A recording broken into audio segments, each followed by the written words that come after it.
இப்ப இந்த படத்தோட ஸ்டார்டிங் சீன்லயே நம்ம ஹீரோனும் ஹீரோனோட தங்கச்சியும் கொற்ற மலையில ஒரு சூப்பர் மார்க்கெட்டுக்குள்ள நுழைறாங்க. அப்ப தங்கச்சி ஆசையா ஒரு சாக்லேட் எடுத்து அக்கா கிட்ட காமிச்சு எனக்கு வாங்கி தெரியான்னு கேட்டா அவ பாரு இந்த சாக்லேட்டோட விலை ரொம்ப ஜாஸ்தி, அதனால எடுத்த இடத்துலயே மறுபடியும் அதை வச்சிரு, ஏன்னா நம்ம நியூயார்க்கு போறதுக்கு இதை விட நிறைய பணம் தேவைப்படும், அதனால இப்படி அந்த காசெல்லாம் வீணாக்க கூடாதுங்கிறா. அப்ப தங்கச்சி சரிக்கா உனக்கு நம்ம தப்பிச்சு போகும் நம்பிக்கை இருக்கு, ஏன்னா வெளியில தேடிட்டு இருக்கிறப்ப ஒருவேளை நம்மள கண்டுபிடிச்சான்னு வச்சுக்கோ, அதுக்கப்புறம் லாஸ்ட் டைம் நமக்கு நடந்த அந்த கொடூரம் இருக்கு இல்லையா, அதை விட இன்னும் கொடூரமா நம்மள அடிப்பாரு, டார்ச்சர் பண்ணுவாரு, மறுபடியும் பேஸ் பண்ணி போட்டு அடிச்சிருவாரு. ஹே எதுக்கா இவ்வளவு பயப்படுற, அந்த வாழ்க்கை அவ்வளவுதான், அது முடிஞ்சிருச்சு, இதுக்கப்புறம் உன்னை யாரும் அடிக்க மாட்டாங்க, டார்ச்சர் பண்ண மாட்டாங்க. அது மட்டும் இல்ல நான் புதுசா டாட்டூ கூட போட்டிருக்கேன்னு ஒரு பேர்டோட டாட்டூ காட்டிட்டு இந்த பேர்ட் எப்படி சுதந்திரமா இருக்கோ அதே மாதிரியே நம்மளும் சுதந்திரமா இருப்போம், இதுக்கப்புறம் நம்மள யாரும் மறுபடியும் இந்த கூண்டுக்குள்ள அடைக்க முடியாதுன்னு சொல்லிட்டு இவங்க வந்த வேலையை பார்ப்பாங்க, தேவைப்படுற அந்த திங்ஸ் எல்லாம் வாங்கிட்டு இருப்பாங்க. சோ இவங்க பேசிக்கிறத வச்சு பார்க்கும்போது உங்களோட அப்பன் படு மோசமானவன், இவங்க ரெண்டு பேர்த்தையும் பேஸ் பண்ணல அடைச்சு சைக்கோ மாதிரி ட்ரீட் பண்ணிருக்கா அப்படிங்கிற விஷயத்த புரிஞ்சுக்க முடியுது. அண்ட் அதே மாதிரி இவங்களும் நிம்மதி பெருமிச்சு விட்டு இப்ப திங்ஸ் எல்லாம் வாங்கிட்டு போது திடீர்னு அந்த கடைக்குள்ள அப்பங்காரன் தேடிட்டு வந்துடுறான். அவனை பார்த்து இவங்களும் ஒளிறாங்க, டக்குனு அவனை டைவர்ட் பண்ணி விட்டு அந்த கடை விட்டு வெளியில போலான்னு பாக்குறாங்க. பட் அதுக்குள்ள இந்த அப்பங்காரன் பார்த்துட்டு இவங்க ரெண்டு பேர்த்தையும் பிடிக்கிறதுக்காக வரட்டி ஒரு இடத்துல லாக் பண்ணி இவன் முன்னாடி இருப்பான், இவனோட ஃப்ரெண்டு பின்னாடி இருப்பான். அப்ப ஹீரோனு அந்த நேரத்துல என்ன பண்றது தெரியாம கையில கண்ணு எடுத்து காட்டி பாரா இன்னும் ஒரு அடி எடுத்து முன்னாடி வச்ச கண்டிப்பா அவனை ஷூட் பண்ணிடுவேன் கொன்னுடுவேன் அப்படிங்கிற மாதிரி மிரட்டா. பட் அப்பங்காரன் இவளை கேவலமா திட்டுட்டு இவன் என்ன பண்ணிட போறா அப்படிங்கிற நினைப்புல ஒரு ஸ்டெப் முன்னாடி எடுத்து வச்சா இவ பொசுக்கிட்டு துப்பாக்கி எடுத்து பட்டான அந்த பையனை ஷூட் பண்ண போறா. அண்ட் ஷூட் பண்ண அடுத்த நிமிஷமே அந்த இடத்துக்கு போலீஸ் வந்துருது. தங்கச்சி கூட்டிட்டு ஓடலான்னு பார்த்தா அந்த அப்பங்காரன் அவளோட காலை வர பிடிச்சுக்கிட்டான். ஆனா இந்த நிலைமையில ஹீரோனுக்கு வேற என்ன பண்றதுன்னு தெரியல, ஏன்னா போலீஸ் வந்து இவளை பிடிச்சா இவ ஷூட் பண்றதுக்காக தூக்கி ஜெயில போட்டுருவாங்க. தங்கச்சி வேற அப்பா விட மாட்டேங்கிறான், காலை பிடிச்சிட்டு இருக்கான். அதனால இதுக்கு இதாண்டா வழிடு, அவ அப்படியே தங்கச்சி அதே இடத்துல அம்போன்னு விட்டுட்டு இவன் மட்டும் தப்பிச்சு அந்த இடத்த விட்டு ஓடி போயிடுறா. அதுக்கப்புறம் அப்படியே அங்க சீனை கட் பண்ணி ஒரு 10 வருஷம் கழிச்சு சிட்டில இருக்க ஒரு பயங்கரமான பில்டிங், பெரிய பில்டிங்க காட்டுறாங்க. அதுவும் பாக்குறதுக்கு அந்த பில்டிங் ஏதோ பேய் பங்களா மாதிரி இருக்கு. சோ அந்த பில்டிங் குள்ள போறதுக்காக தான் நம்ம ஹீரோயின் வந்து காணிங் பலர்த்தா. அப்ப நம்மளோட வீட்டு வாசல்ல இந்த கதவுல எல்லாம் எப்படி லட்சுமி விநாயகர் சரஸ்வதினு இந்த சிற்பங்கள்லாம் இருக்கும் இல்லையா, ஆனா இந்த பில்டிங்கோட கதவுலயும் நிலையிலயும் ஏதோ சாத்தானோட சிற்பத்தெல்லாம் செதுக்கி வச்சிருக்காங்க. இந்த விஷயத்த நம்ம ஹீரோனும் ஒரு மாதிரி வேணா தான் பாக்குறா. அதுக்கப்புறம் உள்ள இருந்து ஒரு லேடியோ வெளியில வந்துட்டு சொல்லுப்பா நீ யாரோட என்ன பண்ணு கேட்டா இவ்வளவு என்னோட பேரு இசபெல், நான் இந்த பில்டிங்க்கு புது மேடா அதாவது வேலை பாக்கிறதுக்காக வந்திருக்கேன். ஒரு வாரத்துக்கு முன்னாடி கூட இந்த ஹோட்டலோட சூப்பரண்டன்ட் கிட்ட நான் பேசினேன்னு சொல்ல, ஓ அது நீதானா, ஆனா நான் தான் அந்த சூப்பரண்டன்ட், என்னோட பேரு லில்லி, சரி உன்னோட ஐடி கார்டை காட்டு செக் பண்ணணும்னு அதை பாத்துட்டு சரி போன்ல பேசுறப்ப உன் குரல் வேற மாதிரி இருந்துச்சு இப்ப வேற மாதிரி இருக்கு, அது எதனால தெரியலையே, இப்ப என்னோட தொண்டை கொஞ்சம் சரியில்லை அதனால என்னோட குரல்ல ஒரு சின்ன மாற்றம் ஏற்பட்டுக்கலாம்னு சொல்ல இந்த லேடியும் சரி ஓகே இந்த பில்டிங் குள்ள கூட்டிட்டு போவா. அப்படி போனதுமே இந்த டோர் லாக் ஆகுது, அதுவும் ஏகப்பட்ட லாக்கு, ஏதோ இந்த பேங்க்ல இந்த வாலெட் லாக் பயங்கரமான சேஃப் லாக் இருக்கும் இல்லையா அது மாதிரி லாக் ஆகுது. ஹீரோனும் முழிக்கிறா. அப்ப இந்த லேடி இந்த ஹோட்டலோட வரலாறு எல்லாத்தையும் சொல்லிட்டு உன்னோட போனை கொடுப்பான்னு கேக்குறா. இது என்னோட போனா, என் போன் எதுக்கு, அடங்க தங்கிருக்கவங்க எல்லாம் மிகப்பெரிய பணக்காரவங்க, பிரைவசி எதிர்பார்ப்பாங்க, சோ அதுக்காக தான் கேக்குறேன், ஒழுங்கா போனை கொடுன்னு போனை வாங்கிக்கிறா. அதுக்கப்புறம் அங்க உட்கார்ந்து இருக்கிற லேடி அவளோட பேரு ஷெரின், அவ ஏதோ ஒரு ஆன்டி ஏஜிங் காஸ்மெட்டிக் கம்பெனி ஒன்னு வச்சிருக்கானாமா. இப்ப அவளையும் அவளோட பக்கத்துல உட்காந்துருக்க ஒரு வயசான கப்பல்ஸை இன்ட்ரோடியூஸ் பண்ணி வைக்கும்போது அந்த ஷெரின்ங்கிறவ அவ்வளவு பாசமா இருக்கா. ஏன்னா ஹீரோயின் நினைஞ்சிருக்கிறத பார்த்து என்னம்மா நீ இவ்வளவு குள்ள அசால்ட்டா வந்திருக்கு, இந்த போத்துக்குன்னு சொல்லிட்டு போத்தி விடுறா. அதுக்கப்புறம் கண்டு அடிபட்டுக்கு இது எப்படி வந்துச்சுன்னு கேட்டா இவ நான் பாத்ரூம்ல வலிக்கு விழுந்துட்டேன்னு சொல்றா. பட் இவ போய் சொல்றா அப்படிங்கிறது அந்த லேடிக்கு தெரியுது. அதனால எதுக்கு அப்படி போய் சொல்ற, நீ பிரச்சனை இருக்கு அப்படிங்கிற விஷயத்தை எங்களால புரிஞ்சுக்க முடியுது, அதனால பயப்படாத, இந்த இடத்துல நீ ரொம்ப சேஃபா இருக்கான்னு இவ சொன்னா. பக்கத்துல உட்கார்ந்து இருக்கிற கிளவி ஒரு மனுஷனோட உடம்புல இருக்க அந்த கண்கள் தான் ஆத்மாவை பாக்குறதுக்கான கதவு, சோ அப்படி பார்த்தா நீ ரொம்ப சோகமா இருக்கிற அப்படிங்கிற மாதிரி அது சொல்லுது. அப்ப பக்கத்துல உட்கார்ந்து புருஷன் தான் ஐயோ என் பொண்டாட்டிய தப்பா நினைச்சுக்காதமா, அவன் ஒரு ரைட்டர் அதனால இப்படிதான் லூசுத்தனமா பேசிட்டு இருப்பான்னு சொல்லவும் இந்த லேடியை சரி ஓகே நம்ம ஹீரோனை கூட்டிட்டு அடுத்த ஃப்ளோர் அதாவது ஃபர்ஸ்ட் ஃப்ளோருக்கு வரா. இதுல பாத்தீங்கன்னா அந்த சர்வீஸ் ஸ்டாஃப்ஸ்க்கு மட்டும் தான் ரிசர்வ் பண்ணப்பட்டிருக்கு, அதனால ஏகப்பட்ட பொண்ணுங்க சும்மா அறக்க பறக்க வேலை பார்த்துட்டு இருப்பாங்க. அப்ப ஹீரோயின் அந்த லேடி கிட்ட சரி நீங்க எத்தனை வருஷமா அந்த ஹோட்டல்ல வேலை பாக்குறீங்கன்னு கேட்டா அது கணக்கே இல்லமா, எத்தனை வருஷம்னு எனக்கே மறந்து போச்சு, சரி வெயிட் பண்ணு ஒரு சின்ன வேலை இருக்குது, பக்கத்துல ஏதோ ரூம்குள்ள போகுது, போனா இந்த ஃப்ளோர்ல வேலை செய்யறவங்க எல்லாருமே ஸ்டாஃப் தான், அதாவது ஒரு மெய்டு தான். பட் அவங்க நம்ம இந்த ஹோட்டலுக்கே ஓனர்ஸ் மாதிரி ஜாலியா டேபிள்ல உட்காந்து சாப்பிட்டுட்டு இருக்காங்க. இங்க ஹீரோனை கை காட்டி இந்த லேடி நம்ம சொல்லிட்டு இருக்கா. போதா குறைக்கு ஒரு குட்டி பையன் வாண்டு அவன் நம்ம ஹீரோனை பார்த்து என்னடி பண்ணின்னு கேக்குறான். அந்த இடத்துக்கு இந்த லேடிய வரா, டே பெரியவங்கள்ட்ட மரியாதை பேச உனக்கு தெரியாது போடா அப்படின்னு அந்த பையல பத்தி விட்டுட்டு நம்ம ஹீரோனை அடுத்த ஃப்ளோர் கூட்டிட்டு போயிட்டு அப்ப போற வழியில ஹீரோயின் கேக்குறா, அவன் என்னங்க மேட்ஸ் எல்லாம் அப்படியே பயங்கரமா செலிப்ரேட் பண்ணி சாப்பிட்டு இருக்காங்க. ஓ அதுவா, அது இங்க வேலை செய்யற ஒரு மேட் எங்களுக்கு காமிச்ச அன்புக்காகவும் அவன் கஷ்டப்பட்டு செஞ்ச அந்த உழைப்புக்காகவும் ஒரு சின்ன ட்ரீட் கொடுக்கறது எங்களோட வழக்கம் ட்ரெடிஷனல், அதனால தாங்க செலிப்ரேஷன் போயிட்டு இருக்குதுங்கிறா. இப்படி சொல்லிட்டு நம்ம ஹீரோயின் தங்க வேண்டிய அந்த ரூமோட கதை ஓபன் பண்ணா உள்ள திடுக்கிற ஒரு ஆள் ஒருத்தவன் வரான். அப்ப உங்ககிட்ட டே உங்ககிட்ட இதுக்கு முன்னாடியே படிச்சு சொல்லிருக்கல, எப்பவும் புதுசா அந்த இடத்துக்குள்ள வர வர்றவங்களை விட்டு தூரமாறு, அவங்க கிட்ட நெருங்காதான்னு சொல்லிருக்கல. அப்புறம் அப்படி இருந்து ஏன் அப்படி பண்ற, குடிக்கிற? நான் அப்படிதான், இன்னும் கொஞ்சம் தனியா விடு, தொந்தரவு பண்ணாத. அதெல்லாம் முடியாது, என்னதான் இருந்தாலும் இப்பவும் நான் அவனோட பாஸ் தான், அது மட்டும் இல்ல பொண்டாட்டியை நான் தான் சொல்லவும் இவனும் பொடி பொசக்கட்டவில்லைன்னு சொல்லிட்டு அங்க இருந்து கிளம்பிடுறான். அதுக்கப்புறம் இவ்வளவு நம்ம ஹீரோனை ரூமுக்குள்ள கூட்டிட்டு வந்தா அந்த ரூம் அவ்வளவு பெருசா இருக்கு. இவ்வளவு நம்ம ஒருத்தி தங்குறதுக்கா இவ்வளவு பெரிய ரூமா அப்படிங்கிற மாதிரி ஆச்சரியப்பட்டு இருக்கா. அதே மாதிரி அவ்வளவு அதை பாருமா, என் புருஷ சம்பந்தமே இல்லாம அங்கங்க சில திங்ஸ் எல்லாம் போட்டு வச்சிருப்பான். அதனால அது என்ன ஏதுன்னு மண்டையை போட்டு குழப்பிக்காது, இதனால நான் உடனே கூப்பிடு இன்ஃபார்ம் பண்ணு சொல்லிட்டு அந்த லேடி அங்க இருந்து கிளம்பிடுறாங்க. அதுக்கப்புறம் எவ்வளவு ரொம்ப டயர்டா இருக்கேன்னு போயிட்டு குளிச்சுட்டு ஃப்ரெஷ் அப் ஆயிட்டு மறுபடியும் ரூம்குள்ள வரும்போது ஒரு வித்தியாசமான சத்தம் கேக்குது.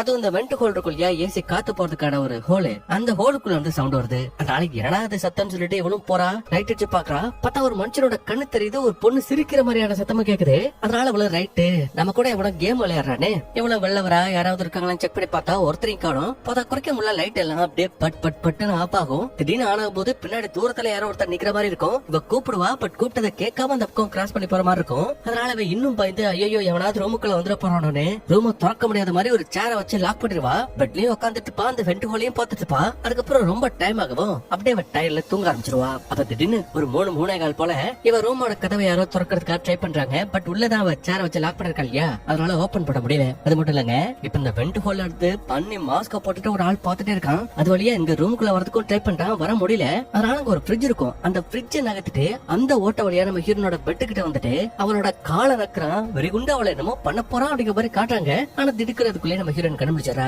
அண்ட் பக்கத்துல யாரோ நின்னாங்க, நம்மள நெருங்குறாங்க அப்படிங்கிற விஷயத்தை அவளால ஃபீல் பண்ண முடியுது. அதனால கீழே பெட்டுக்கடியில எவனாவது ஒளிஞ்சிருக்கானு குறிஞ்சு பார்த்தா அங்க ஒருத்தரையும் காணோம். பட் மறுபடியும் நிவந்தா அந்த பண்ணி மாஸ்க் போட்டவன் நம்ம ஹீரோனை இருக்கமா புடிச்சுக்கிறான். அவளை கடத்த ட்ரை பண்றான். அண்ட் இவனு சளைச்சவ கிடையாது, அப்படியே காலை வச்சு எதிர் இந்த பையல பின்னாடி தள்ள அங்குள்ள டேபிள் அடிச்சு பய மாட்டேறான். அதுக்கப்புறம் உள்ள வந்தது இவன் ஒருத்த மட்டும் பார்த்தா இல்லங்க, அந்த ஃப்ரிட்ஜோட ஓட்ட வழியா ஒருத்தர் வரதுக்கு ட்ரை பண்றாங்க. இங்க மெயின் டோர் வழியா ஒருத்தர் வரதுக்கு ட்ரை பண்றான். அந்த வெண்ட் ஹோல் வழியா ஒருத்தர் வரதுக்கு ட்ரை பண்றாங்க. இப்படி நம்மள என்னமோ பண்ண போறானுங்க அப்படிங்கிற விஷயம் ஹீரோனுக்கு தெரிய வருவோம். இவ்வளவு முண்டி முன்னாடி போறா. அங்க ஒரு லைட் இருக்கும், அந்த லைட்டோட ஒயரை புடுங்குறா. ஆனா புடுங்குற வேகத்திலேயே அப்படியே மயக்கடிச்சு பொத்துன்னு கீழே வந்துருவா. அது மட்டும் இல்ல, இப்ப ஹீரோனை கொல்ல வந்த அந்த கேங்ல ஷெரின்னு சொல்லிட்டு ஒரு பொண்ணு இருந்தா இல்லையா, அதான் கீழே ரிசப்ஷன்ல பாத்துட்டேன். அவளுமே வந்துருப்பா. அதாவது நம்ம ஹீரோயின் அடிச்சு கீழே தட்டின அந்த ஆளோட சேர்த்து மொத்தமா அங்க 5 பேர் இருப்பானுங்க. அப்ப அதுல இந்த ஷெரினு கீழே வந்து கிடக்குற நம்ம ஹீரோனோட காலை பிடிச்சு எடுத்துட்டு போலாமே ட்ரை பண்ணா டக்குன்னு அவளுக்கு முழிப்பு வந்துருது. அது மட்டும் இல்ல, இவளை பார்த்ததுமே எலக்ட்ரிக் ஒயரை டக்குன்னு கடிச்சிடறா. அடிச்ச வேகத்துக்கு அந்த ஷெரினு பறந்து போய் அந்தாட்ட வளரா. அதுக்கப்புறம் திருநவீங்கள முன்னையும் பிடிமா பார்த்துட்டு யாரா நீங்களா, யார் ரூம்ல என்னடா பட்டுக்கிட்டு வேக வேகமா உள்ள கபடுக்குள்ள போயிட்டு ஒழிஞ்சுப்பா. இதனால இந்த கேங்கோட லீடரும் ஒழுங்கு மரியாதையா வெளியில வந்துருன்னு கூப்பிட்டு இருப்பான். அதே டைம்ல இந்த ஷெரின் இருக்கா இல்லையா, அதான் ஷாக் அடிச்சுச்சு. அவளுக்கு இப்ப மயக்க தெரிஞ்சிடும். அதனால கொக்க மக்கா எனக்காடி ஷாக் வைக்கிறேன்னு ஒரு டேபிள கவுத்து அதோட காலெல்லாம் புடிங்கி வெளியில எடுத்துட்டு இருப்பா. அது மட்டும் இல்ல, ஹீரோன் அடிச்சு இன்னொருத்தனை ஸ்டார்டிங்ல சாத்திருப்பா இல்லையா, அவளுக்கு இப்ப தெரிஞ்சிருச்சு. மொத்த பேரும் கையில கட்டையோட இருக்கிறாங்க. அப்ப அந்த லேடர் பல்ல அடச்சை ஒரு பொண்ணு அவளை அடிக்கிறதுக்கு இத்தனை பேரு இத்தனை கட்டையானு பொறுமை அந்த கபோர்டு ஓபன் பண்ணா உள்ள நம்ம ஹீரோயின் மூஞ்சிரு மாதிரி உட்காந்துருப்பான்.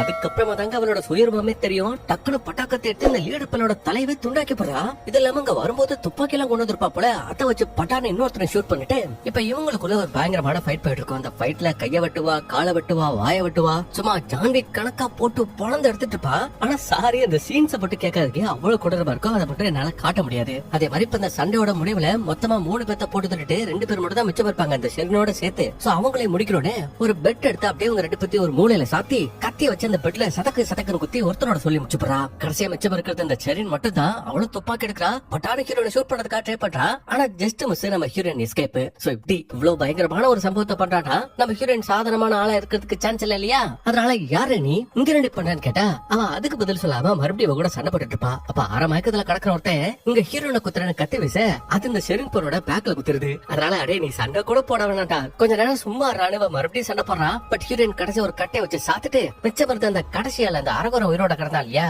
அவன் வெளில போறத பாத்துட்டு இவ்வளவு வெளியில வந்துட்டு அப்படியே அந்த பையனோட உடம்புல கத்தியா இருக்கலாம் ட்ரை பண்ணான். கரெக்டா அவளுக்கு ஆப்போசிட்ல இந்த லில்லி அப்படிங்கிற அந்த லேடி வரா. வந்தவ எதுக்காக உன்னை பத்தி என்கிட்ட போய் சொன்னு கேட்டா, நீ மட்டும் என்ன என்கிட்ட உண்மையா சொன்ன, நீயும் போய் சொன்ன நானும் போய் சொன்ன, சரியா போச்சு. இப்ப ஹீரோயின் சரி எனக்கு உங்ககிட்ட சில கேள்விகள் இருக்கு கேட்கவான்னு கேட்டா, அதுக்கு முன்னாடி நான் கேட்கிற கேள்விக்கு பதில் சொல்லு, நீ யாரு அப்படின்னு இந்த லேடி கேட்க அப்படியே ஒரு பிளாஷ்பேக். அதுல 10 வருஷத்துக்கு முன்னாடி நம்ம ஹீரோயின் அவளோட அப்பனை ஷூட் பண்ணிட்டு பயத்துல என்ன பண்றதுன்னு தெரியாம தன்னோட தங்கச்சியை அதே இடத்துல விட்டுட்டு ஓடி போயிருப்பா இல்லையா. ஆக்சுவலா இந்த சம்பவத்துல இவளோட அப்பன் செத்து போயிருக்க மாட்டான், உயிரோட இருந்திருப்பான். மறுபடியும் பாவம் இவளோட தங்கச்சி அந்த அப்பங்கானோட கஸ்டடிக்கு போயிருப்பா. அது மட்டும் இல்ல அன்னைக்கு தான் நம்ம ஹீரோயின் அந்த தங்கச்சியாரோட முகத்தை பார்த்த கடைசி நாள். அதுக்கப்புறம் போலீஸும் சொந்த அப்பனே கொலைப்பட பார்த்தானு இவளை தூக்கி ஜெயில போட்டிருப்பாங்க. 9 வருஷமா அவ ஜெயில தான் இருந்திருப்பா. சொல்ல போனா அங்க இருக்கிற அந்த கெட்டவங்க கூட பழகி சண்டை போட்டு ஒரு வாரியராவே மாறி இருப்பா. அது மட்டும் இல்ல, உள்ள இருந்துகிட்டே அவளோட தங்கச்சிக்கு என்னாச்சுன்னு ஒரு பிரைவேட் இன்வெஸ்டிகேட்டரை வச்சு அவளை தேடிட்டே தான் இருப்பா. அப்ப அவனும் ஒரு நாள் திடீர்னு உன்னோட தங்கச்சி கடைசியா காணாம போறதுக்கு முன்னாடி எடுத்த போட்டோ என்கிட்ட ஒன்று இருக்கட்டே, அந்த தங்கச்சியோட இப்ப இருக்கிற அந்த போட்டோ காட்டுறான். அது மட்டும் இல்ல, உன்னோட தங்கச்சி கடைசியா மேன்ஹாட்டன் டவுன்ல இருக்க வெர்ஜில் அப்படிங்கிற அந்த ஹோட்டல்ல தான் வேலை பார்த்திருக்கா.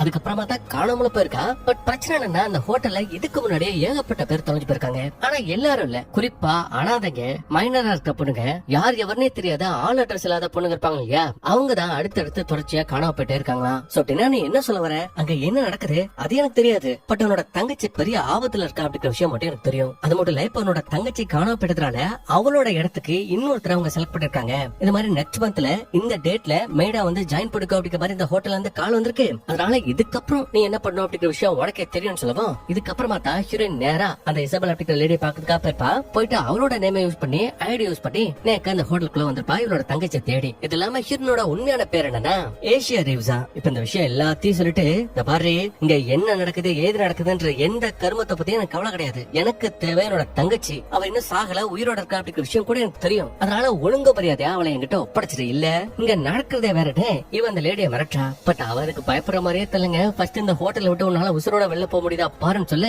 பார்த்தா ஆல்ரெடி நம்ம ஹீரோயின் உள்ள ஒரு 5 பேத்தோட கை காலெல்லாம் வெட்டி வச்சிருப்பா, ஒருத்தரோட தலையெல்லாம் வெட்டி வச்சிருப்பா இல்லையா. இப்ப அவங்க எல்லாருமே அவங்களோட கை கால் தலையை எடுத்துக்கிட்டு வெளியில வராங்க, உசுரோட வெளில வராங்க. அது மட்டும் இல்ல, ஏதோ வெட்டுப்பட்ட அந்த கை கால் தலையெல்லாம் அவங்களோட உடம்புல சும்மா கிட்ட கொண்டு போய் வச்சாலே போதும், மறுபடியும் அது ஹீல் ஆயிடுது. அப்படிப்பட்ட ஒரு காயம் ஏற்பட்ட மாதிரி அவங்களோட உடம்புல ஒரு தடை இல்ல. அதை பார்த்து ஹீரோயின் என்னடா அது இப்படி எல்லாம் போட்டுக்கன்னு அந்த இடத்த விட்டு ஓலாம ட்ரை பண்ணா, அங்க வேலை செய்யற ஒருத்தையும் நாய் விளை கொள்றேன்னு கிட்ட வரா. அப்ப ஹீரோனா சரட்டை கத்தி எடுத்து அந்த பொண்ணோட வயித்துல குத்தி போடுறா. பட் குத்துற கத்திய புடுங்க எடுக்கலான்னு பார்த்தா அவனை விடமாட்டேன்னு இருக்கமா அந்த கத்திய பிடிச்சுக்கிட்டா. அதனால சரி நீ கேடோ கட்டு கடனு இவன் பக்கத்துல உள்ள இன்னொரு ரூமுக்கு போறா, யாரும் உள்ள வந்துடக்கூடாதுன்னு பெரிய டேபிள்ல நகர்த்தி வச்சுட்டு இருப்பா. ஆனா ஆக்சுவலி இவ போன அந்த ரூம் யாரோடதுனா அந்த குட்டி வாண்டிருப்பாள் இல்லையா அவனோட ரூம். அவன் என்ன பண்றான் பாருங்க, எதுக்கடி ஏன் ரூமுக்குள்ள வந்தனே கத்தி எடுத்து இவளோட முதுகுலயே குத்தி போடுறான். அதனால இவ்வளவு வாங்கடா வசம் வந்து அந்த பையனோட மூஞ்சில ஒரு குத்து குத்திட்டு வெளியில என்ன நடக்குது அப்படிங்கிற விஷயத்தை எட்டி பார்த்துட்டு இருப்பா. அப்ப பாருங்க ஹீரோயின் வெளியில வந்து ஒருத்தர கத்தியில குத்திருப்பா இல்லையா, அந்த பையல எத்திடே எவ்வளவு நேரத்துக்கு குப்புற கிடப்ப எழுந்துறான அவனை எழுப்பிட்டு அடுத்து இந்த லேடி குத்து வாங்கி கிடந்தா பாத்தீங்களா அந்த ஸ்டாஃப் அவகிட்ட வந்துட்டு, இத பாரு சோபியா, இந்த காயத்துல இருந்து ஹீலாயி மறுபடியும் உயிர் படைச்சதுக்கு அப்புறம் இங்க கீழே கிடக்கிற அந்த ரத்தத்தை மட்டும் கிளீனா தொடச்சிட்டியான்னு கேட்டா, இவ்வளவு அது என்னோட கடமை நான் கண்டிப்பா செஞ்சிடறேன்னு அப்படியே மண்டைய போட்டுறா. இவ்வளவு அந்த கத்தி புடுங்கிட்ட கத்து போறா. ஆனா கவலைப்படாதீங்க, செத்து போன அந்த பேட் மறுபடியும் கொஞ்சம் நேரம் கழிச்சு உயிரோட திரும்பி வரதான் போறா. சோ இங்க என்ன நடக்குது, இவங்களுக்கு எப்படி இந்த பவர்ஸ் வந்துச்சுன்னு தெரியல. பட் பாக்குற நமக்கே ரொம்ப சர்ப்ரைஸா இருக்கு. அதுக்கப்புறம் இங்க உள்ள வந்து நம்ம ஹீரோனும் எப்படா அந்த இடத்த விட்டு தப்பிச்சு வெளில போறதுன்னு ஒவ்வொரு வழியா யோசிக்கிறா. ஃபர்ஸ்ட் வெளில உள்ள அந்த ஜன்னலை உடைக்கலான்னு ட்ரை பண்ணா, அது புல்லட் ப்ரூஃப்ல எதுவும் பண்ணிருப்பாங்க தெரியல. எவ்வளவுதான் அடிச்சாலும் ஒரு சின்ன ஸ்கிராட்ச் கூட விழ மாட்டேங்குது. சரி அதை உடைக்க முடியல, இங்க வெண்டு கொண்டிருக்கோம்ல அதை புடிங்கடிச்சிட்டு அது வழியாவது உள்ள போயிடலான்னு பார்த்தா அதையும் ஆட்டவும் முடியல, அசைக்கவும் முடியல. சரி இப்ப என்னடா பண்றது எங்கடா போறதுன்னு கீழே உள்ள மேட்டை வளர்க்கும் போதா அங்க ஒரு சீக்ரெட் டோர் இருக்கு அப்படின்ற விஷயமே அவளுக்கு தெரிய வருது.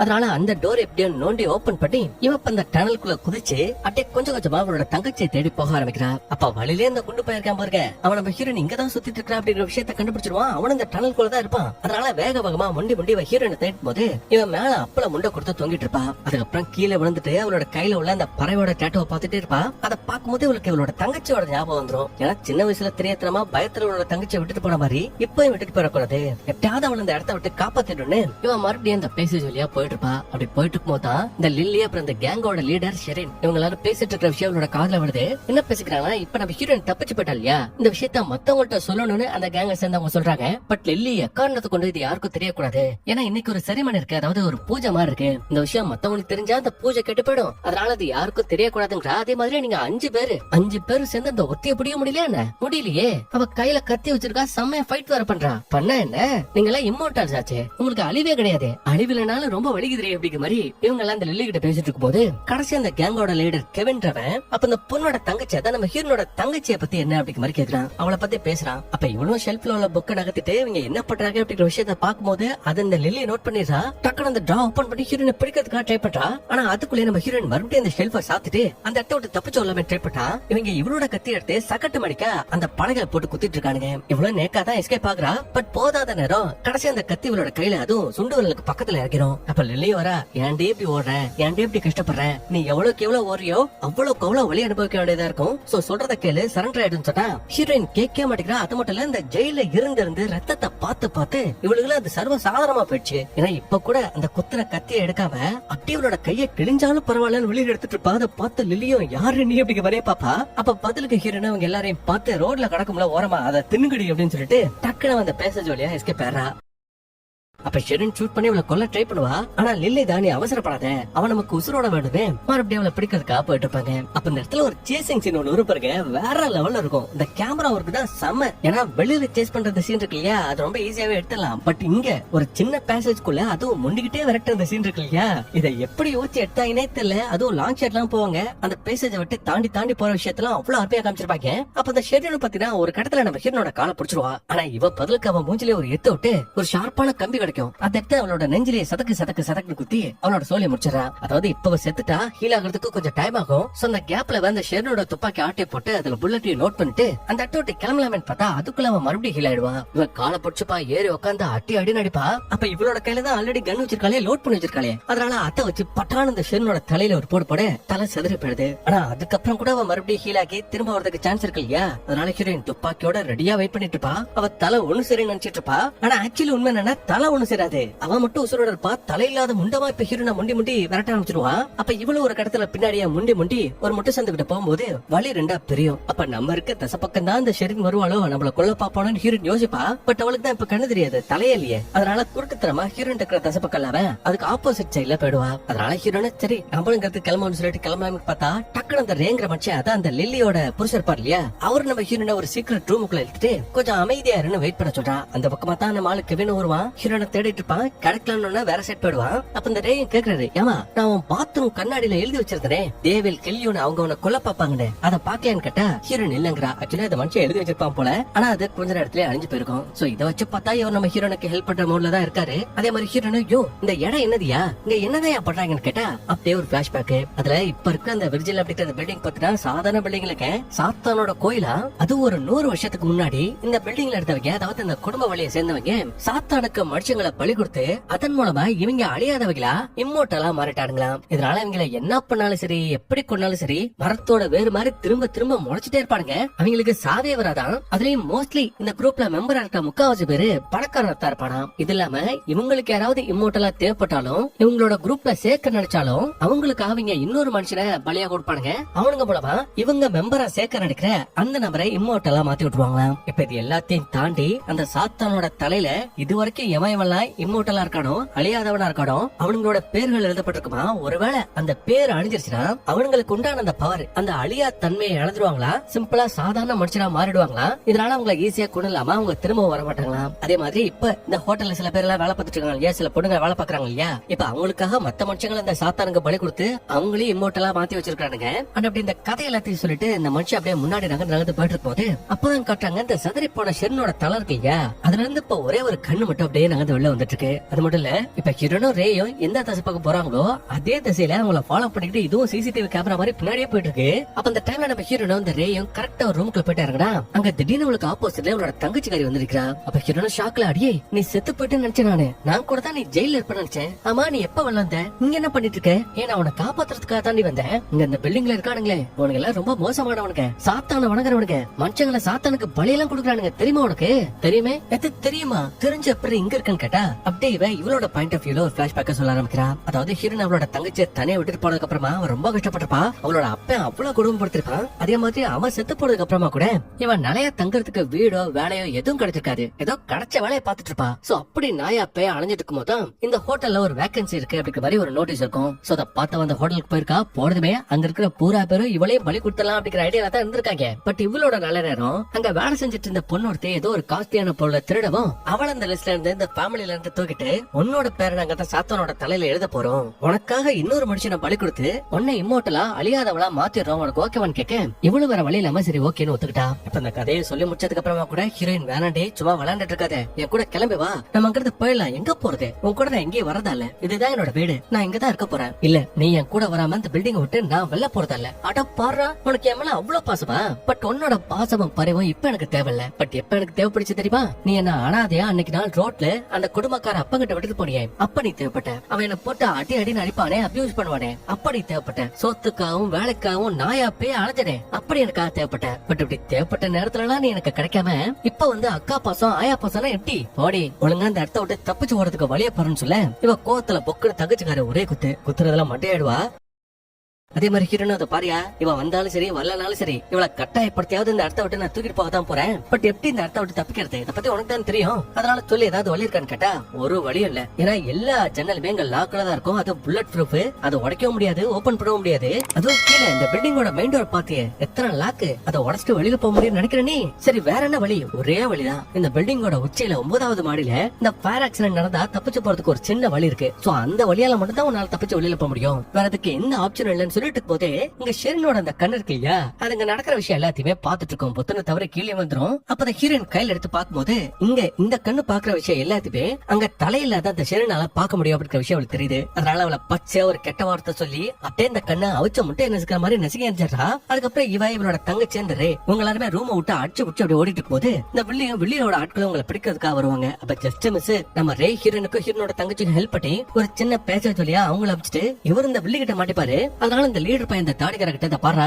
அவளுக்கு 2 பேரும் கண்டிப்பா அந்த கிச்சனுக்கு தான் பொறுப்பாளுங்க. அதனால உடனே போயிட்டு அவளுக்கு பிடிச்சிடுவான்னு சொன்னா இவன் ஒரு பக்கம் திடுதிடுன்னு ஓடி வந்துட்டு இருப்பான். அதே டைம்ல நம்ம ஹீரோனோட தங்கச்சியும் கஷ்டப்பட்டு அந்த பேசேஜை விட்டு உள்ள வருவாங்க. அப்ப தெரியாதனமா ஒரு பேன் கீழே வந்து ஒரு பெரிய சத்தத்தை எழுப்ப கரெக்டா அந்த நேரத்துக்கு அந்த தாடிக்கார வந்தாரான். அண்ட் வந்தவன் அவங்க 2 பேரும் எங்க போட்டாங்க, எங்க ஒழிச்சிட்டு இருக்காங்க அப்படிங்கிற விஷயத்தை தேடிட்டு போதே இங்க தங்கச்சிக்காரிக்க முழிப்பு வந்துருது. லைட்டா சவுண்ட் கொடுத்துறான். அதனால அந்த தாடிக்காரை இப்ப நம்ம ஹீரோனை கண்டுபிடிச்சு அவளை தனியா எழுத்து போட்டு சும்மா மூஞ்சில நங்குன்னு குத்தி எடுத்துருவான். அப்ப பாவம் அவள அப்படியே ரத்த வெள்ளத்துல சாவோட விளிம்புல இருக்கும் போது கரெக்டா அந்த தங்கச்சிக்காரி ஒரு பெரிய கோடால் எடுத்து அப்படி இந்த தாடிக்காரனோட தலையிலேயே ஒரு சொருகு. ஏன்னா எப்பேற்பட்ட கோபம் அக்கா மேல இருந்தாலும் அக்கான்ற பாசம் விட்டு போமா, அதனாலதான் அவனை போட்டு இவளை காப்பாத்திருக்கா. அப்ப இந்த கேப்ல இந்த வில்லிய காமிச்சா அவ அவளோட புருஷனை கட்டிப்பட்டு வச்சிருக்கா. அது மட்டும் இல்ல, இந்த வில்லிக்கு எப்படி இந்த இம்மோர்டல் சக்தி இருக்கோ அதே மாதிரிதான் அவளோட புருஷனுக்கும் அவனும் அழியாதவன் தான். அவனை எத்தனை டைம் கொண்டாலும் சரி திரும்ப உழைச்சு வந்துகிட்டே தான் இருப்பான். அனிப்பா அவனை கட்டி போட்டு இப்ப இந்த பில்டிங்ல இருக்க எல்லாருக்கும் ஒரு அனௌன்ஸ்மெண்ட் கொடுத்தா. இது மாதிரி வெளியால ஒருத்தி உள்ள வந்திருக்கா, அவளோட பேரு தான் அவளை நம்ம சாத்தானுக்கு பலி கொடுக்கிறோம். சோ அதனால உடனே நீங்க பாத்துட்டு இருக்கிற வேலையை அப்படியே விட்டுட்டு அவளை பிடிக்கிறதுக்கான வழியை பாருங்க, அவளை அடிச்சு கை கால உடைங்கன்னு சொல்லவும் ஒவ்வொரு ஃப்ளோர்ல இருக்கவங்களும் அவங்களுக்கு கையில கிடைச்ச ஆயுதங்கள் எல்லாத்தையும் எடுத்துக்கிறாங்க. அப்ப அந்த டைம்ல இங்க ஹீரோனோட தங்கச்சியே சொல்றா, எனக்கு உன் மேல பாசம் கண்டாவெல்லாம் ஒண்ணும் இல்ல, அதுக்காக மத்தவங்க உன்னை கொல்றப்போ நீ சாகரப்ப என்னால வேடிக்கை பார்த்துக்கிட்டு இருக்க முடியாது, உனக்கு நல்ல விதமா சொல்றேன் இந்த இடத்துல இருக்காத, இங்க இருந்து போடுன்னு சொல்லிட்டு இவன் இந்த ரூம் விட்டு உள்ள வந்தா திடீர்னு கத்துற சத்தம். அதனால ஹீரோனா அடிச்சு பிடிச்சி உள்ள ஓடி வரா. வந்தா ஒரு இருட்டான அதுக்குள்ள இருந்துதான் அவனோட தங்கச்சி கத்துற சத்தம் கேக்குது. அதனால இவளும் கையில கோடலையோட துப்பாக்கியோட யாராவது இருக்காங்களா அவங்கள பார்த்து பொழக்கிற உள்ள போனா அங்க ஃபுல் இருட்டு இல்லையா, அந்த இருட்டுக்குள்ள அந்த கல்ட் குரூப்பை சேர்ந்தவங்களா நம்ம ஹீரோனை மறைஞ்சிருந்து அடிக்கிறாங்க. இவளும் பதிலுக்கு கவுண்டர் அட்டாக் பண்றதுக்காக ட்ரை பண்றா. பட் இவளால முடியல. திடீர்னு வேற திசையில இருந்து வர்றானுங்க, அட்டி போட்டு பொழந்தெடுத்து ரூம் விட்டு வெளில தூக்கி போட்டுருவானுங்க. இப்ப ஹீரோனோ அக்காளி என்கிட்டே ஆட்டம் காட்டுங்களாடா, இருங்கடா நான் உங்களுக்கு ஆட்டம் காட்டுறேன்னு இவன் வச்சிருந்த அந்த கோடாலையில துணியை சுத்தி நெருப்ப பத்த வச்சு அந்த வெளிச்சத்தோட உள்ள வந்து கோடால எடுத்து ஒவ்வொரு பழையிலயா போட்டு பொழந்து எடுக்கிறா. ஃபைட் ஆக்சுவலி செம்ம ஆக்சனாவும் இருக்கும், அதே டைம்ல பயங்கர காமெடியாவும் இருக்கும். சொல்லப்போனா அந்த ஃபைட்டோட முடிவுல கடைசியா ஒருத்தன் துப்பாக்கி எடுத்து நம்ம ஹீரோனை சுட பாப்பான் பாருங்க. அப்ப பறந்து போறா, அவனை ஷூட் பண்றான், அந்த டைனிங் டேபிள் உடையுது. அப்ப இந்த உடஞ்ச கேப்ல கோடால எடுத்து சதக்கன அந்த பையனோட உடம்ப 2 துண்டாக்கிறா. அது மட்டும் இல்ல, பக்கத்துல ஒரு கிழமை இப்போ அப்போன்னு எழுதிட்டு நடக்கான். அப்ப அவனோட நெஞ்சில காலை வச்சு ஒரே சொருகலான்னு பார்த்தா அது கீழே ஒரு ரிசப்ஷன்ல பார்த்தா அந்த கிழமை. அவனும் அதை பாருப்பா, நான் கிழவன் தான், இம்மோர்டல் தான், பட் இங்க இருக்கிறவங்க அளவுக்கு நான் மோசமானவங்களா கிடையாதுமா, ரொம்ப நல்லவாமா, இதோ பக்கத்துல கிடக்குறா பாரியா மொண்டாட்டி, அவளை கூட உனக்கு தெரியுமே ஞாபகம் இல்லையான்னு கேட்க இந்த தங்கச்சிக்காரு துப்பாக்கி எடுத்து பட்டான அந்த கிழவனோட நெஞ்சிலே போடுறா. அதுக்கப்புறம் ஓடி வந்து அக்காவை கட்டி பிடிச்சிட்டு, சாரிக்கா நான் உன்னை ஹர்ட் பண்ணிட்டேன், நான் மன்னிச்சிருன்னு கேக்குறா. ஹீரோனா நான் உன்னை பல வருஷமா ரொம்ப மிஸ் பண்ணேன் அப்படிங்கிற மாதிரி இவளும் கட்டி பிடிச்சிக்கிறா. 2 பேரும் ஒண்ணு சேர்ந்துருவாங்க. அதுக்கப்புறம் இப்போ செத்து போய் கிடக்கிற ஒவ்வொருத்தரும் ஹீல் ஆகி மறுபடியும் திரும்ப பொழைச்சு வந்துட்டு இருக்கிற விஷயத்த பார்த்துட்டு இவங்க 2 பேரும் டக்குன்னு இன்னொரு பேசேஜ்குள்ள புந்துறாங்க. அதுக்கப்புறமா தான் இந்த இடத்துக்கு இந்த வெளியே வரா. அந்த வாட லூசு பழையில ஒருத்தே சமாளிக்க முடியல, நீங்க எல்லாம் என்னடா ஆளுங்க, என்னடா இமோட்டல்னு மொத்த பத்தி திட்டிவிட்டு மறுபடியும் பூரா பத்தி நம்ம ஹீரோயின் எங்க இருக்கா, ஹீரோனோட தங்கச்சி எங்க இருக்கா அப்படிங்கிற விஷயத்த தேட சொல்றாங்க. அப்ப அந்த கேப்ல இவங்க 2 பேரும் மத்தவங்களுக்கு தெரியாம ஒரு ஏணில ஏறி, அதாவது அந்த லெப்ட் ஒர்க் ஆகிற இடத்துக்குள்ள ஒரு ஏரி இருக்கும் இல்லையா, அது வழியா ஏறி மேல போயிட்டு போது அது அந்த தாடிக்கார பைய பாத்துறான். ஆனா அப்படி பார்த்தவன் கையில கோடலோட அப்படியே விறுவிறுன்னு மேல ஏறி வந்துட்டு இருக்கும் போது ஹீரோனும் கையில வச்சிருக்கிற அந்த கண்ணை எடுத்து ஷூட் பண்றதுக்கு தான் ட்ரை பண்றா. பட் மிஸ் ஆயிடும். அதுல ஒரு புல்லட் கீழே உள்ள போகும். ஆனா அதுக்குள்ளே அந்த தங்கச்சிக்காரி கரெக்டா கேட்ச் பண்ணி மறுபடியும் ஹீரோனோட கையில கொடுத்தா அவள நோட் பண்றா, ஷூட் பண்றா. பட் துப்பாக்கியே வேலை செய்யல. அதனால கடுப்புல அந்த பய மேல துப்பாக்கியை வீசி எரிஞ்சிட்டு மறுபடியும் அவங்க மேல போறாங்க. அந்த லிப்டோட டோர் ஓபன் பண்றாங்க. பார்த்தா உள்ள இருந்து இன்னொருத்த வரான், உங்களை பிடிக்க பாக்குறான். அப்ப அவனை அப்படியே டேக்கல் பண்ணி கீழே தள்ளி விட்டா தாடிக்காரன் மறுபடியும் மிஸ் ஆடுறான். அவன் கீழே வந்து சதறி போயிடுறான். அதுக்கப்புறம் கடைசியா ஹீரோனோட தங்கச்சியும் எப்படியோ அந்த லிப்ட விட்டு தாண்டி வெளியில வந்தா ஆப்போசிட்ல இந்த வெள்ளியோட ஆட்கள் மொத்த பேரும் வந்து நிக்கிறாங்க. அப்ப ஹீரோட பாரு, ஒழுங்கு மரியாதையா என்னோட தங்கச்சியை விட்டு, இல்ல என்ன இந்த சாத்தானுக்கு பலி கொடுக்கணும் அப்படிங்கிறதுக்காக தானே இந்த இடத்துக்கு கூட்டிட்டு வந்தீங்க. அந்த பலி உங்களால கொடுக்க முடியாது. நான் அப்படியே இந்த லெப்ட்ல இருந்து கீழே வந்து செத்துருவேன். பாக்குறீங்களான்னு மிரட்டாவ. அப்ப இந்த வெள்ளி பயங்கரமா சிரிச்சுட்டு, ஓ உனக்கு விஷயமே தெரியாதா, உன் தங்கச்சிட்டு கேளு, அவ சொல்லுவான்னு சொல்லு. அப்படியே ஒரு பிளாஷ்பேக். அதுல ஆக்சுவலி நம்ம ஹீரோனோட தங்கச்சி இந்த இடத்துல மாட்டிக்கிட்டப்போ வெள்ளி வந்து பேசிருப்பா இல்லையா. அப்ப அவ என்ன சொல்லிருப்பானா, இது மாதிரி நீ இந்த இடத்துல அழியாதவளா இருக்கணும்னா உன் கையால ஒரு மனுஷனோட உயிரை எடுக்கணும், அவங்கள கொல்லணும். அப்படி கொண்டாத்தான் நீ எங்கள ஒருத்தரா மாற முடியும், இம்மோர்டலா மாற முடியும்னு சொல்லிருப்பாங்க. சோ அதுக்காக தான் ஒருத்தைய பலி கொடுக்கணும் அப்படிங்கிறதுக்காக தான் எசபெல் அப்படிங்கிற அந்த பொண்ணை வேலைக்காக கூப்பிட்டுருப்பாங்க. பட் இப்ப அவளோட பேரை பயன்படுத்தி நம்ம ஹீரோயின் இந்த பில்டிங்குள்ள வந்ததுனால இன்னைக்கு நைட்டுக்குள்ள நம்ம ஹீரோயினா அந்த சாத்தானுக்கு பலி கொடுக்கணும். அப்படி இல்லன்னா உன் தங்கச்சிக்காரியோட உயிர் போயிடும் அப்படிங்கிற மாதிரி இந்த வில்லி சொல்றா. இதனால ஹீரோனுக்கு என்ன பண்றது ஏது பண்றதுன்னு ஒன்னும் புரியல, முடிச்சிட்டு இருப்பா. அப்ப வில்லியை போங்கடா, போயிட்டு அவளை பிடிச்சிட்டு வாங்கடான்னு சொல்ல ஹீரோயின் தெரியத்தனமா ஒரு ஸ்டெப் பின்னாடி எடுத்து வைக்க அப்படியே கால் தவறி அவ்வளவு பெரிய உயரத்துல இருந்து கீழே வந்துருவா. அவள்தான் ஹீரோட சொல்லி முடிச்சா. அவ சாக போறாடான்னு பார்த்தா இல்லங்க, அந்த தாடிக்காரன் கரெக்டா ஹீரோனோட காலை கேட்ச் பண்ணிடுவான். அதுக்கப்புறம் அவளை மறுபடியும் மேல தூக்கிட்டு வந்துட்டு, வில்லிகாரி ஆண்டி எங்களுக்கு எவ்வளவு ஆட்ட காட்டான்னு அவளோட வயிற்றுல சதக்கிற கத்திய வச்சு ஒரு ஏத்திட்டு வா எங்களோட கடவுளை பாக்கிறது கூட கூட்டிட்டு போறேன்னு மேல ஒரு சீக்ரெட்டான ஃப்ளோர் இருக்கு, அந்த ஃப்ளோருக்கு ஹீரோனை கூட்டிட்டு போறா. போனாங்க ஆப்போசிட்ல ஒரு பன்னியோட தலைய வெட்டி அதை ஒரு குச்சியில குத்தி வச்சிருப்பாடுங்க. அப்ப ஹீரோன் அதை பார்த்து கொஞ்சம் காமெடியா நக்கல் அடிக்க, வெள்ளி அடியே அது எங்க கடவுள், கொஞ்சம் மரியாதையா பேசுங்க, இவரோட ரத்தத்தை கொஞ்சம் எடுத்துட்டு போய் அந்த பன்னியோட மூக்கு கிட்ட வைக்கிறா. அப்ப அந்த பன்றிக்கு பின்னாடி ஒரு கதவு இருக்கு, அது கூட தான் இவங்க வணக்குற அந்த சாத்தானோட ஆத்மா இருக்குது போல.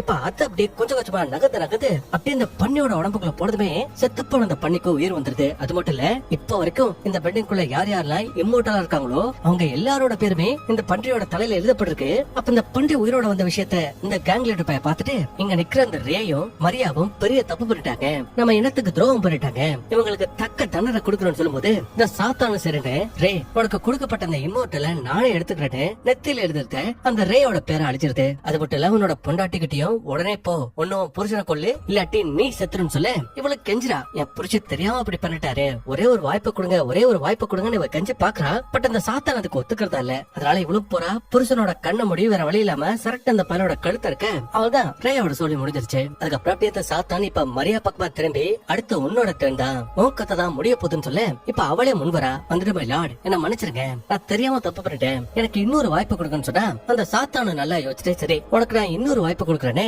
உன் பேரை என்னோட தலையில வந்து எழுதிட்டு உன் கையிலயும் அக்காவோட கழுத்து அறுத்துரு, நீயும் இம்மோர்டலா மாறிடுவ, எங்க குடும்பத்திலயும் எங்க குழுவிலையும் வந்து சேர்ந்துருவோம்னு சொல்ல தங்கச்சி சரி ஓகேன்னு ஒத்துக்கிறா. அக்காவுக்கு ஒண்ணும் புரியல. அதுக்கப்புறம் இவ்வளவு போறா, போயிட்டு அந்த பன்றியோட தலையில அவளோட பேரை எழுதிட்டு ஹீரோனோட கழுத்து அறுக்கிறதுக்காக அப்படி ஆப்போசிட்ல போயிட்டு நின்னா இங்கதான் ஒரு ட்விஸ்ட். என்னன்னா இவ ஹீரோனோட கழுத்து அறுத்துக்கணும், பட் இப்ப அவளே அவளோட கழுத்து அறுத்துக்கிறா, தற்கொலை பண்ணிக்கிறா. அப்ப ஹீரோன் அதை பார்த்துட்டு நான் மன்னிச்சிடுறேன் அப்படிங்கிற மாதிரி இவ சாரி கேட்டா பதிலுக்கு அவ ஒருத்தனை விட்டுறாதுன்னு சொல்லிட்டு அதே இடத்துல இறந்து போயிடுறா. ஆக்சுவலி இப்ப இந்த இடத்துல என்ன நடந்திருக்குடா, இந்த தங்கச்சிக்காரியா அவளோட பேரை போயிட்டு அந்த பன்றியோட தலையில எழுத சொன்னா அதுக்கு பதிலா இவ அவளோட அக்காவோட பேர் எழுதி இவ உயிரை சாக்ரிஃபைஸ் பண்ணி அவளை இம்மோர்டலா மாத்தி விட்டுட்டா. இதனால ஹீரோனோட உடம்புல இருக்க எல்லா காயங்களும் சரியாகுது. அது மட்டும் இல்ல இப்பதான் அவ பூந்து விளையாடலாமே, மத்தவங்க இவளை போட்டு அடிச்சாலும் இவளுக்கு காயம் வராதே, மறுபடியும் ஹீல் ஆயிடுவே. அதனால ஒரு பெரிய சண்டைக்கு ரெடி ஆகுறா. அதுக்கு முன்னாடி அந்த பன்றியோட தலையில இருக்க இவளோட பேர் இருக்கு இல்லையா, அந்த பேரோட தோலை மட்டும் தனியா வெட்டி எடுத்து பாக்கெட்ல வச்சுக்கிறா. அதுக்கப்புறம் இங்க கையில கட்ச ஒவ்வொருத்தரையும் சும்மா பொழன்னு பொழந்து வெட்டுன்னு வீசி எறிறா. ஒருத்தர அந்த இடத்துல தொங்க விடுறா, இன்னொருத்தர் அந்த பக்கம் சங்கிலியில் சுத்தி வைக்கிறா. இந்த சிரிஞ்ச காலே அவளோட தலையை தனியா வெட்டி எடுக்கிறா. இப்படி எல்லாத்தையும் ரணக்குடரமா கொண்டுட்டு இருக்கும் போது கடைசி அந்த குண்டு அந்த தாடிக்காரர் இருக்கா பாத்தீங்களா, அவன் மட்டும் நம்ம ஹீரோனுக்கு டஃப் கொடுப்பான். அவன் கூட சண்டை போட்டு இருந்த கேப்ல இந்த சாத்தான் நினைப்படுறா அப்படியே அதோட தலையை இந்த வில்லி இருக்கா இல்லையா அவளோட தலையோட இணைச்சிருது. அதாவது அவளோட உடம்ப அந்த சாத்தான் அதோட உடம்ப மாதிரி பயன்படுத்திட்டு இருக்கு. பயன்படுத்தினது மட்டும் இல்லாம கையில கட்டி எடுத்துட்டு, நடி உனக்கு கத்தி சண்டை போடுறமா, வா நான் அதை எப்படி போடணும்னு கத்து கொடுக்குறேன்னு. இப்ப இந்த சாத்தானுக்கு நம்ம ஹீரோனுக்கு இடையில ஒரு பயங்கரமான சண்டை போயிட்டு இருக்கு.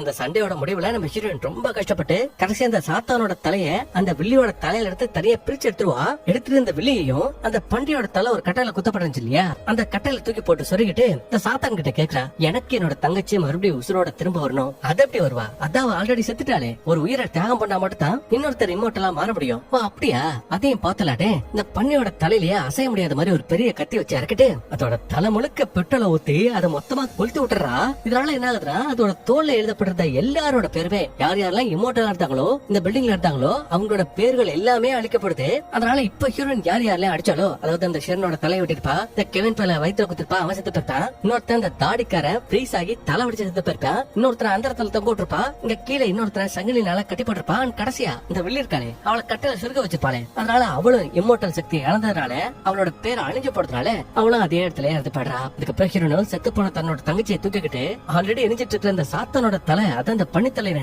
அப்படியே இந்த லெப்டுக்குள்ள விட்டு விட்டுட்டு சம மாசா அந்த பில்டிங் விட்டு உள்ள வரா. அண்ட் இவ வரத பாத்துட்டு அங்க இருக்கிற பூரா பேரும் அப்படியே நடுங்குறாங்க. அண்ட் மத்தவங்க மாதிரி தான் அவங்களும் அவங்களோட இம்மோர்டல் அந்த சக்தியை அவங்க இழந்துட்டாங்க. இதுக்கப்புறம் அவங்க சாதாரண மனுஷங்க தான். ஆனா இப்ப ஹீரோயின் கடைசியா அந்த பில்டிங்கை விட்டு வெளில வரும்போது அங்க ரெடியா இந்த பிரைவேட் இன்வெஸ்டிகேட்டர் ஒருத்தன் தான் இல்லையா, ஜெயில பேசிருப்பா இல்லையா, இப்ப அவன் கார்ல வெயிட் பண்ணிட்டு இருப்பான். அப்ப ஹீரோனும் தங்கச்சியை உள்ள போட்டு அவரோட ஷர்ட்டை விளக்கி அப்படி லைட்டா பாக்கும்போது தான் தன்னோட அக்காவோட கையில போட்டிருந்த அதே மாதிரியான அந்த பேர்ட் டேட்டுவை அவளும் போட்டிருக்கா. அக்கா மேல எவ்வளவு பாசமா இருந்திருக்கா அப்படிங்கிற விஷயத்த அந்த ஒரு சின்ன டாட்டு மாட்டலே காமிச்சிருப்பானுங்க. அதுக்கப்புறம் இவ்வளவு வரா கார்ல உட்கார்றா. உட்கார்ந்ததுக்கு அப்புறமா தான் அவ கையில உள்ள அந்த பன்றியோட தோல் அதை வெட்டி எடுத்துப்பாளே. அந்த தோலை பாக்குற அந்த தோல்ல மரியா அப்படின்னு நம்ம ஹீரோனோட தங்கச்சியோட பேர் எழுதப்பட்டிருக்கு.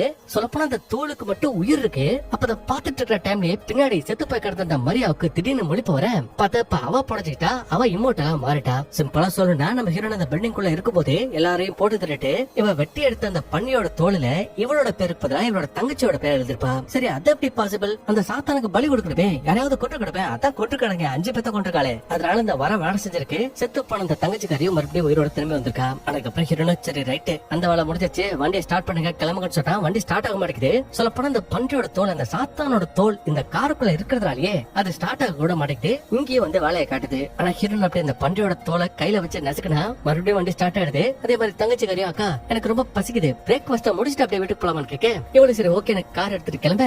இப்படியே இதே இடத்துலயே இந்த படத்தோட கதை முடியுது.